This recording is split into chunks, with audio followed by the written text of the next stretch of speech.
Director லோகேஷோடைய டைரக்ஷனில் கூலி படம் ரிலீஸுக்கு வந்து ரசிகர்கள் மத்தியில் நல்ல ஒரு வரவேற்பு, நல்ல ஒரு கலெக்ஷன், இது எல்லாத்தையும் தாண்டி ஒரு சில பேர் வந்து நெகட்டிவாக வந்து விமர்சனம் பண்ணிக்கிட்டு இருக்காங்க. ஸோ அதற்கு எல்லாமே வந்து லோகேஷ் அவர்கள் ஒரு சில விஷயங்களை வந்து பகிர்ந்திருக்காரு. அதாவது ஒவ்வொரு மனுஷங்களுக்கும் ஒவ்வொரு எக்ஸ்பெக்டேஷன்ஸ் இருக்கும் இல்லையா? நம்மளுடைய ஸ்டோரி வந்து அவங்களுடைய எக்ஸ்பெக்டேஷன்ஸ் எல்லாத்தையுமே வந்து பூர்த்தி செய்யும் அப்படின்னா வந்து கண்டிப்பாக முடியாது. அவங்களுடைய எக்ஸ்பெக்டேஷன்ஸை வந்து பூர்த்தி செய்யறதுக்காக வந்து நம்ம கதையை வந்து பார்க்கக்கூடாது. இது வந்து என்னுடைய கதை. உங்களுக்கு பிடிச்சிருந்துச்சுன்னா நான் வந்து ஓகே. இல்லாட்டி வந்து எக்ஸ்பெக்டேஷன்ஸை பூர்த்தி செய்யல அப்படின்னு வந்து சொல்றது வந்து கொஞ்சம் இதா இருக்கு அப்படின்ற மாரியும் சொல்லியிருந்தாங்க. அண்ட் அது மட்டும் இல்ல, இந்த படத்துல வந்துட்டு அவரு ஏஐ யூஸ் பண்ணியிருக்காரு. இன்னும் சொல்லணும்னா, கூலி படத்துல ரஜினி சார் குரலுமே வந்து ஏஐ தான் அப்படின்ற மாரி வந்து சொல்லியிருக்காரு.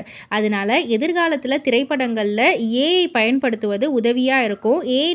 ஏஐ பயன்படுத்துவது வந்து ரொம்பவே புத்திசாலித்தனமும் கூட அப்படின்ற மாரி அவர் சொன்ன ஒரு விஷயம் சோஷியல் மீடியால பேசும் பொருளா இருக்கு. ஸோ இத பத்தி நீங்க என்ன நினைக்கிறீங்க? உங்களுடைய கருத்து என்ன? அப்படின்றத கீழ உள்ள கமெண்ட் பாக்ஸ்ல குறிப்பிட்டு சொல்லுங்க.